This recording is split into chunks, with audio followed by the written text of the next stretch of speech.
हरतालिका कहाणी। एके दिवशी विश्वपार्वती कैलाश पर्वतावर बसली होती. पार्वतीने शंकराला विचारलं, महाराज, सर्व व्रतात चांगलं व्रत कोणतं? श्रम थोडे आणि फळ पुष्कळ असं एखादं व्रत असलं तर मला सांगा, आणि मी कोणत्या पुण्याईने आपल्या पदरी पडेल हेही मला सांगा. तेव्हा शंकर म्हणाले, जसा नक्षत्रात चंद्रश्रेष्ठ, ग्रहात सूर्यश्रेष्ठ, 4 वर्णात ब्राह्मणश्रेष्ठ, देवता विष्णुश्रेष्ठ, ग्रहात सूर्यश्रेष्ठ, नद्यात गंगाश्रेष्ठ, त्याप्रमाणे हरतालिका हे व्रत सर्वात श्रेष्ठ आहे. ते तुला सांगतो. तेच तू पूर्वजन्मी हिमालय पर्वतावर केलंस आणि त्याच पुण्याने तू मला प्राप्त झालीस. ते एक.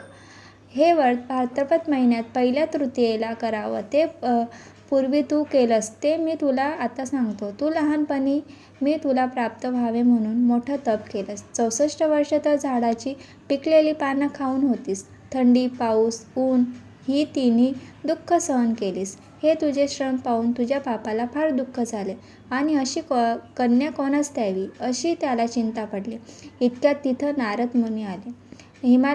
हिमालयाने त्यांची पूजा व येण्याचं कारण विचारलं. तेव्हा नारद म्हणाले, तुझी कन्या उपवर झाली आहे, ती विष्णूला द्यावी. तो तिचा योग्य नवरा आहे. त्यांनीच मला तुझ्याकडे मागणी करण्यास पाठविले आहे, म्हणून इथं मी आलो आहे. हिमालयावर मोठा आनंद झाला. त्याने ही गोष्ट कबूल केली. नंतर नारद तेथून निघून विष्णूकडे आले. त्यांना ही हकीकत कळवली व आपण निघून दुसरीकडे गेले. नारद गेल्यावर तुझ्या बापाने ती गोष्ट तुला सांगितली. ती गोष्ट तुला रुचली नाही. तू रागवलीस. असं पाहून तुझ्या सखीने रागवण्याचं कारण विचारलं. तेव्हा तू सांगितलं, महादेवा वाचून मला दुसरा पती करणार नाही असा माझा निश्चय आहे. असे असून माझ्या बापाला मला विष्णूला देण्याचं कबूल केलं आहे. याला काय उपाय करावा? मग तुझ्या सखीने एका घोर अरण्यात नेलं. तिथे गेल्यावर एक नदी दृष्टीस पडली. जवळच एक गुहा आढळली. त्या गुहेत जाऊन तू उपवास केलास. तिथे माझी लिंग पार्वतीस स्थापलीस. त्याची पूजा केलीस. तो दिवस भाद्रपद शुद्ध तृतीयेचा होता. रात्री जागरण केलंस. त्या पुण्याने इथलं माझं आसन हललं. नंतर मी तिथे आलो, तुला दर्शन दिलं आणि वर मागण्यास सांगितलं. तू म्हणालीस, तुम्ही माझे पती व्हावं याशिवाय दुसरी इच्छा नाही. नंतर ती गोष्ट मी मान्य केली व गुप्त झालो. दुसऱ्या दिवशी ती व्रतपूजा तू विसर्जन केलीस.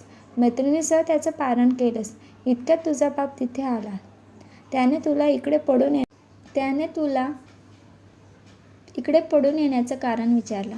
मग तू सर्व झालेली हकीकत त्याला सांगितलीस. पुढं त्याने तुला मलाच देण्याचं वचन दिलं.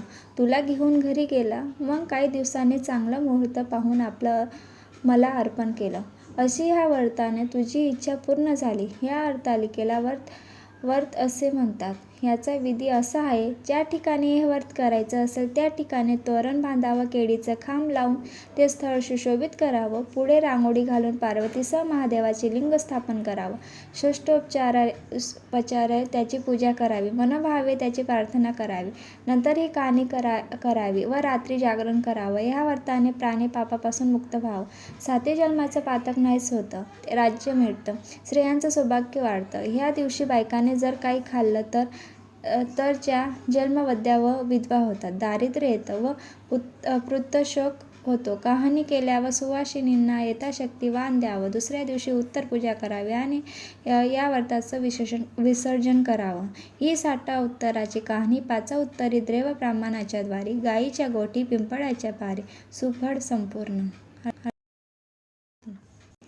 प्लीज माझ्या चॅनलला सबस्क्राईब करा, लाईक, शेअर, कमेंट व जास्तीत जास्त महिलांपर्यंत शेअर करा. धन्यवाद. ओम नमः शिवाय.